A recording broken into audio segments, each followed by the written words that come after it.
Why do you love Andor? Is it because the production of the sets are clearly an improvement over the show like Kenobi or Book of Boba Fett? Is it because the soundtrack just slaps during every pivotal moment in the story, whether it's for an opening that slightly changes before each episode and the end of an arc of a character, or even the finale? Or maybe it's the writing that just seems practically alien for a Star Wars project. I mean, just about every single actor that's worked on Star Wars has bashed George Lucas's dialogue, and I love George Lucas and his creations, but clearly there is a huge difference in the writing in Andor. And that writing has given us some of the best dialogue and monologues in the history of Star Wars. I mean, fam, did you hear Luthen's speech on sacrifice? This man's was cooking something for real. To me, the Disney era of Star Wars has been overhated. Not saying there isn't valid criticism because, yeah, there is. And I'm sure most of the people watching this video have their issues with the sequel trilogy because all of us do, even those of us that are positive about it. But Andor to me is one of the best Star Wars projects we've ever gotten, and is easily one of the best writing media in the Disney era of Star Wars. But if you made it this far into the video, I'd love to hear why you love Andor, since this video is a direct sequel to my Why Do You Hate Andor video. Just don't be toxic, please. I'm willing to talk with everybody except people that are just nasty for no reason. So, from my point of view, Ahsoka has been my favorite project so far. I love Ahsoka. It did everything for me that I needed.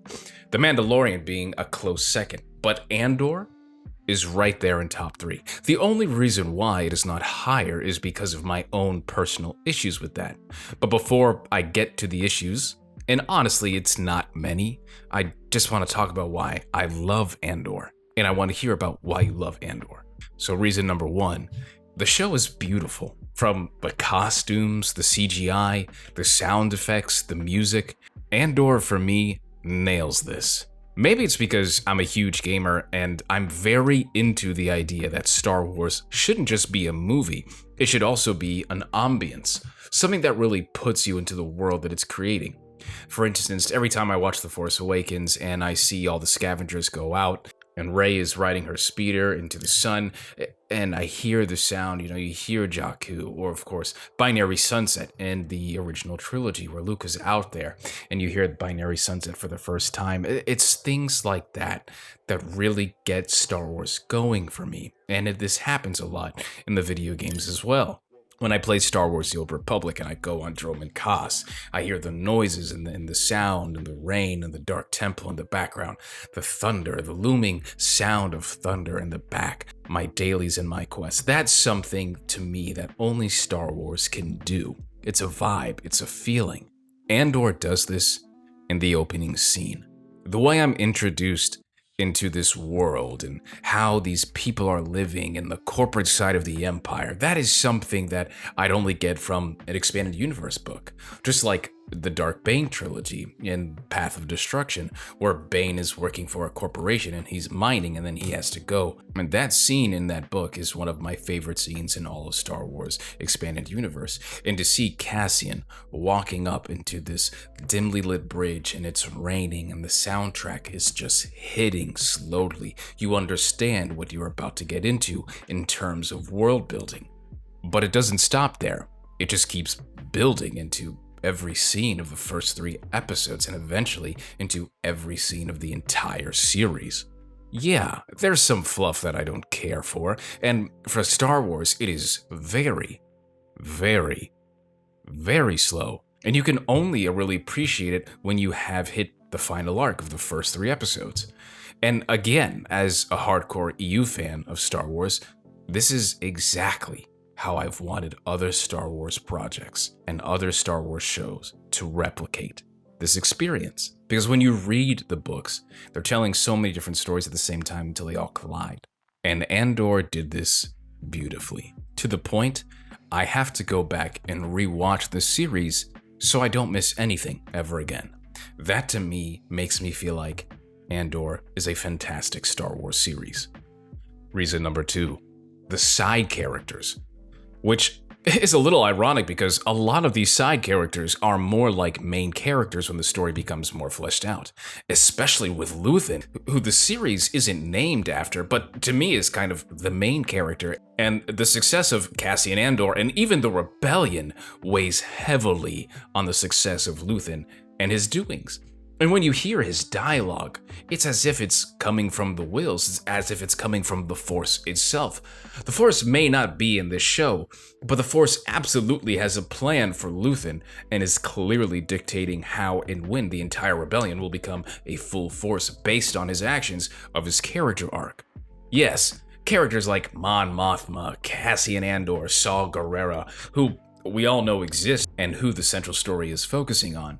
But then you have characters like Bix, like Brasso, like Marva, like Kino, like Karis, and a few others that just give the entire story so much more appeal and value. These are side characters that are enhancing everything else. With every little scene, with every little comment, with every little move that they make, they're adding substance to the entire plot. Especially Marva and how she kidnapped Cassian and the issues that's going to cause down the line, but also the effect that it has on the final arc of the entire saga. And don't get me started on Cyril and Dedra. My dude is eating cereal, but we are feasting on his conflict of watching him become the terrible Empire do-goody for the universe officer he wants to be. I love his stupid motivation. I love how dumb he looks when he is giving a speech before he goes to fight Andor, and he's just so awkward and so weird, clearly has no field experience. And then he is completely shaken when everything goes up in flames. And after all this, after the first arc of his character, all of what he's doing is amplified. It's amplifying his, I'm gonna do this thing I wasn't supposed to for all the misguided reasons.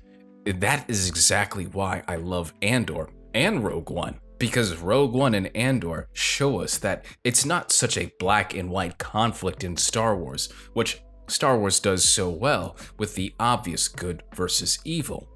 And Dedra, man, she might be the best story in the entire show, just because of how much of a cold-blooded killer she is.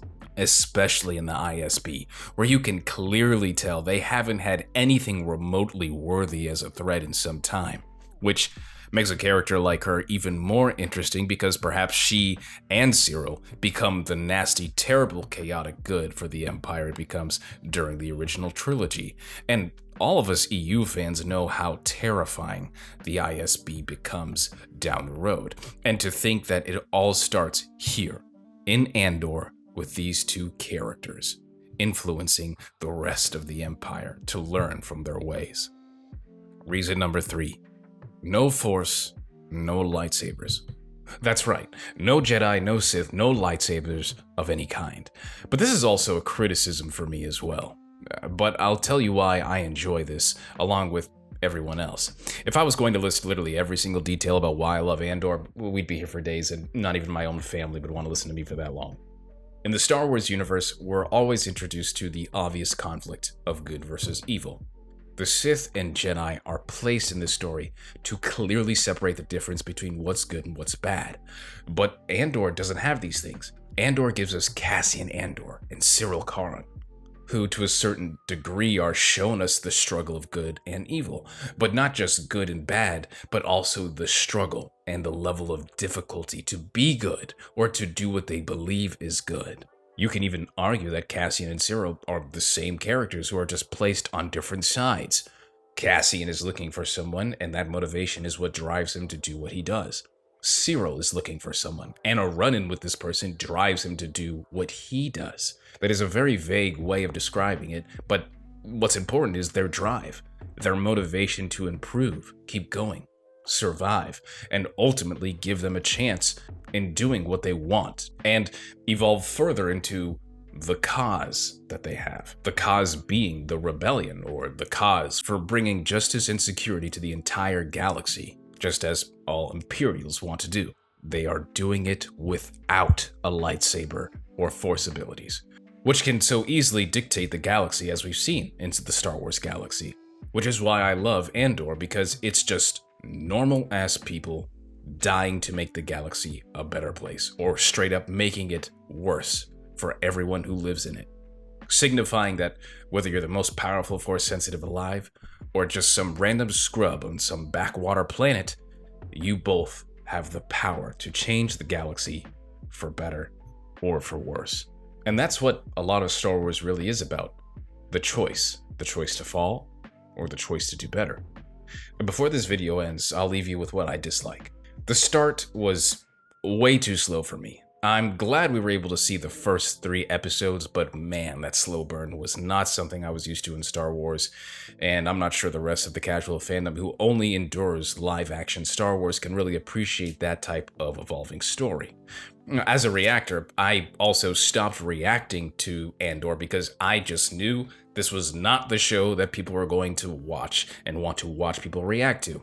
No Easter eggs, no lightsabers and Force. Yeah, I understand why. I get the criticism and why it doesn't appeal to certain fans. Like I stated earlier, I also just wasn't sure how a show that didn't utilize the Force or lightsabers would do in terms of views for Star Wars. And it's clear that certain parts of the fandom misses lightsabers and the Force. I, for one, believe that Star Wars is greater than just lightsabers and the Sith and Jedi, but I also understand these are things that made Star Wars what it is and why it's loved by so many people. So yeah, I mean, on a wish list, I would love for Andor to have these things, but not at the cost of destroying what it is. And Andor alone at this time, to me, is one of the best Star Wars projects. But for me, my main criticism, the worst part about Andor by far, is the marketing for this show, or even the title. Naming a show after a character that isn't very popular is a miss. It's a complete miss. It's an error. And I love Cassian. I love Rogue One. It's one of my favorite movies. But naming an entire series like this, that is a completely new experience for fans, it did not set the tone of what is to come for Andor. When I first hear the word Andor, I legitimately think that it's going to be an origin novel, like a one-off expanded universe book, you know, like a lead up to a series that they've done for all the other Star Wars projects. But this show is so much more than that. It's not just an origin story for a side character. It's a lot more. It's about the rebellion, it's about the cause, it's about Imperials, it's about the struggle of living in the Star Wars galaxy. Why not call it something along the lines of Rise of the Rebellion or The Cause? I think those titles do a better service than a name for a character from a one-off movie. And a title like Rise of the Rebellion and A Cause, in my opinion, demonstrates the plot much better than just Andor. Each side of the Empire and the Rebellion have a cause, and this is the Rise of the Rebellion, which Dedra says herself. And Luthen and Cassian, Mon Mothma, Saw Gerrera, and so many other characters in this show all end up contributing to the rebellion or contributing to the fight against this rising rebellion. Marketing is everything in this day and age, especially in the modern age of entertainment. And if you cannot market a story correctly, you're gonna be playing catch up. And that is a race all companies cannot win, including Lucasfilm and Disney. And if you made it this far, thank you so much. I appreciate you all. I hope you do. Write in the description about why you love Andor. We've already made a video about why you hate, so please go ahead, let us know why you love it. And you know what? I'll see you around, fam, next time. I'm sorry for no videos of my face or anything, and the quality of the visuals are not up to the standard that I want on this channel, but I'm moving. I'm also going through some terrible neck pain, but in the process, I do not have what I usually have to create the higher quality videos on this channel. But thank you so much for being here. I'll see you around. Make sure you guys subscribe. Deuces, fam.